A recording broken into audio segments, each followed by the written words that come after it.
এদিকে ট্যাংরা শিল্প তালুকে সিবিআই অভিযান, টেকনোলজি কোম্পানির অফিসে হানা সিবিআই এর। ট্যাংরা শিল্প তালুকে সিবিআই অভিযান, টেকনোলজি কোম্পানির অফিসে হানা সিবিআই এর। বিস্তারিত জানাবেন, টেলিফোন লাইনে রয়েছেন প্রতিনিধি শান্তন ভট্টাচার্য। শান্তন, কি জানা যাচ্ছে?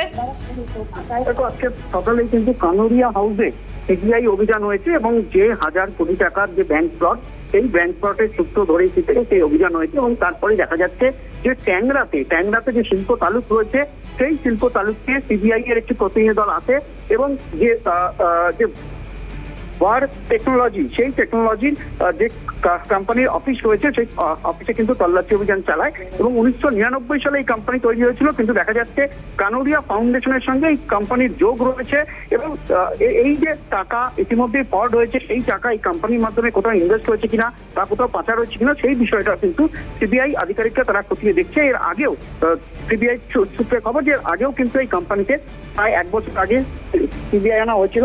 তারপর ফের দ্বিতীয়বার কিন্তু এই কোম্পানিতে সিবিআই এর আধিকারিকরা তারা আসেন এবং তল্লাশি অভিযান চালান এবং এর পাশাপাশি কিন্তু বিশ্বকর্মা বিল্ডিং, যেটা ট্যাংরা অঞ্চলের আরেকটি জায়গা, এবং সেই জায়গাতেও কিন্তু এই কানোরিয়ার অফিস রয়েছে, সেই অফিসেও কিন্তু সিবিআই এর হানা হয়েছে। অর্থাৎ যে এই কানোরিয়া হাউসের যে সূত্র, অর্থাৎ সুনীল কানোরিয়া, তার বিরুদ্ধে যে অভিযোগ, একাধিক অভিযোগ, সেই অভিযোগে কানোরিয়া হাউসে আলিপুরে যেরকম সিবিআই আনা হয়েছে, সেই সূত্র ধরে কিন্তু ট্যাংরা অঞ্চলের সেই সিবিআই একটি প্রতিনিধি দল তারা আছেন এবং পুরো বিষয়টা কিন্তু কোথায় দেখার চেষ্টা তারা করছেন যে আর্থিক তছরূপ বা তার পাশাপাশি ব্যাংক ফ্রডের যে মামলা রয়েছে সেই মামলার প্রেক্ষিতে কিন্তু এই তল্লাশি অভিযান।